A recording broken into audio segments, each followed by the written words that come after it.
For the moment, at least, William will be doing the school run.It's usually Kate, who anonymously joins the rush hour traffic every morning at the wheel of a Range Rover, driving Prince George the 4 miles from Kensington Palace to his day school in Battersea.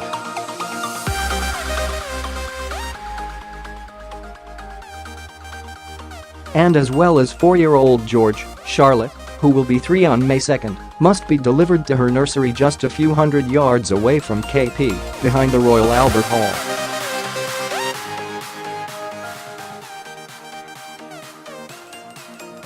With the arrival of a new baby boy, it won't be that long before the school run is even more complicated.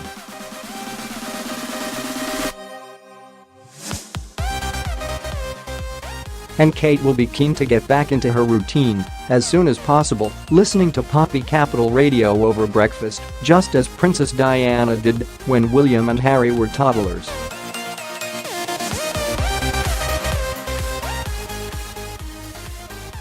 According to a source, Kate and William are very keen to make sure George and Charlotte are as involved as possible with their new brother, hence the dash back to KP before bedtime last night.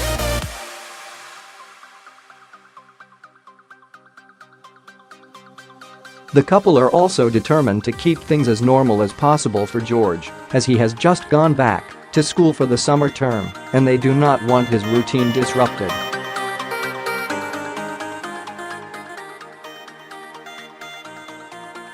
For his part, William is good with the children in the nursery, one quality of his father Prince Charles that Diana acknowledged.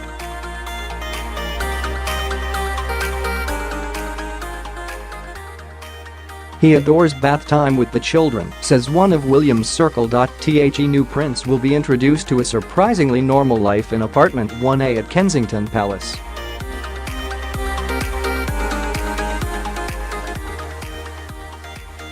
While there are domestic staff with an intriguingly international flavor, they are nothing like the number employed by Charles and Diana when William was a child.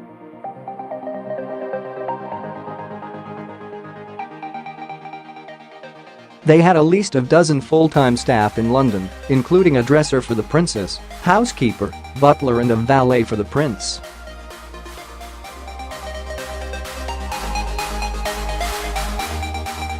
The key figure today is Maria Borrallo, 47, the stern-looking, but engagingly personable, nanny who has been with the couple since the arrival of George.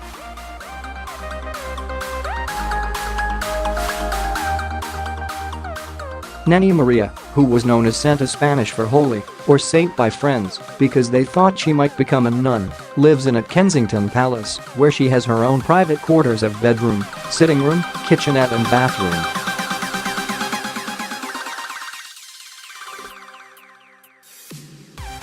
Born in Madrid, Maria is a familiar figure in her Norland Nanny uniform of beige nurse's dress and little brown bowler hat, marshalling the children at the round pond in Kensington Gardens, sometimes taking them to Hyde Park and, inevitably, to Bucklebury Farm Park deer safari in the Berkshire village where Kate's parents Mike and Carole Middleton live.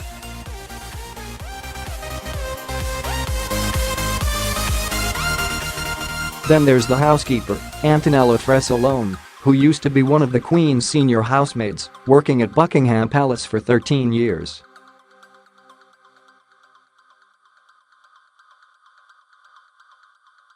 As well as overseeing the running and cleaning of apartment 1A, she loves serving up steaming pasta dishes from her native Italy to the family.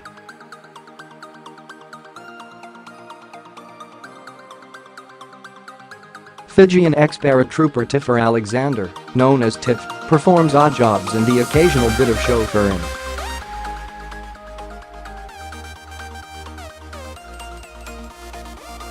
When Prince Philip retired from official duties last year, 2 of his staff who were on secondment from the army, Corporal Stewart Harvey and Lance Sergeant Stewart Hayes, moved across to join William and Kate's team as orderlies and, when needed, to help Harry at nearby Nottingham Cottage, which he now shares with fiancée Meghan Markle.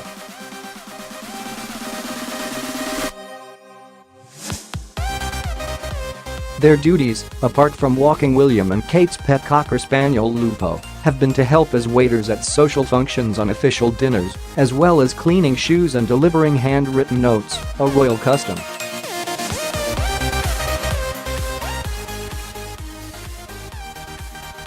The new baby will be brought home to a household that is relatively informal by royal standards.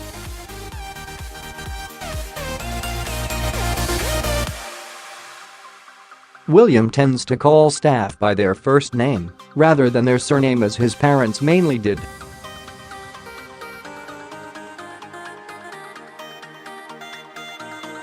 It's the home of a modern couple, lots of photographs of the children, and the bits of artwork they bring home from school, says a friend.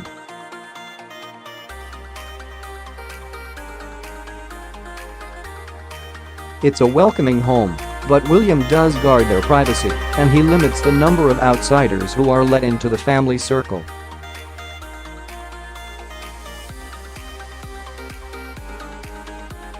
Evenings are often spent in front of the television with a takeaway curry from Malabar in Notting Hill, collected by one of the orderlies, not delivered.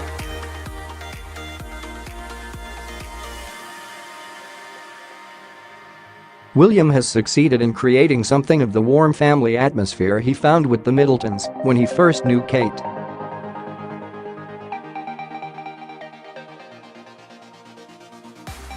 But, as working royals, he long ago accepted that his and Kate's home could never be quite like theirs.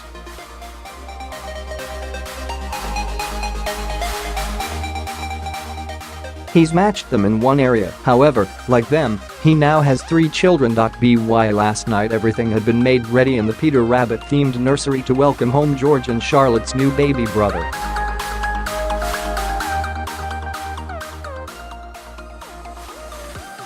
I gather there are some new additions to the nursery, but no fresh licks of paint.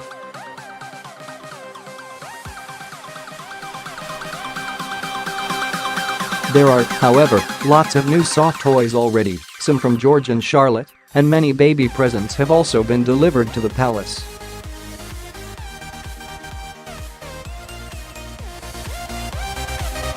Officially, the couple say they won't be hiring a maternity nurse to help with the early days of the new arrival.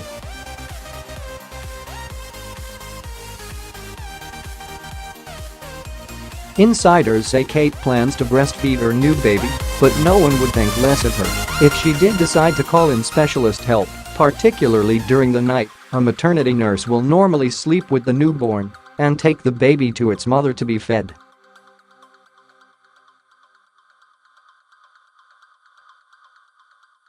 After the birth of Prince George in 2013, Kate was on her knees with exhaustion because he hardly slept and wanted his mother's constant attention.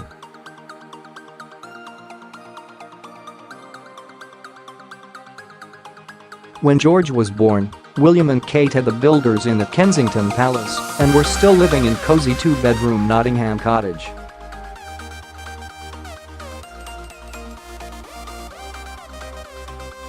They almost immediately headed off to the Berkshire home of the Duchess's parents.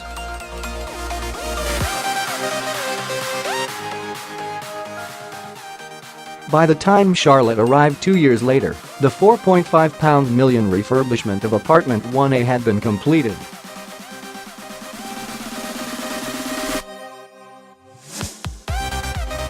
With 5 reception rooms, 3 master bedrooms with adjoining dressing rooms and bathrooms, there is certainly plenty of space.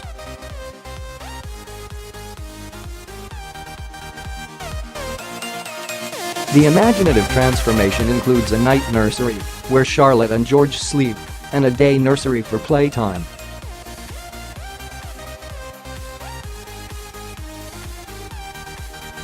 On the first floor are the master bedrooms with ensuite bathrooms and his and hers dressing rooms.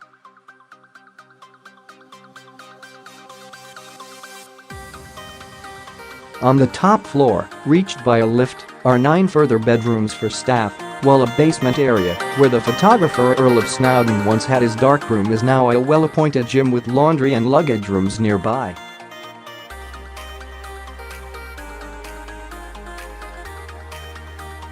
The kitchen, on which the couple spent £170,000 of their own money, is the heart of this royal home, and where they like to entertain close friends and family.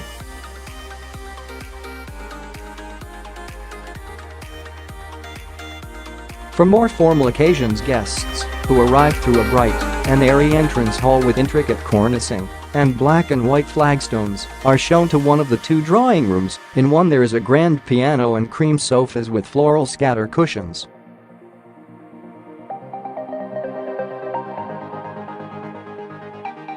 Soon enough, the latest addition to the House of Windsor will no doubt be crawling all over them with mischief in mind.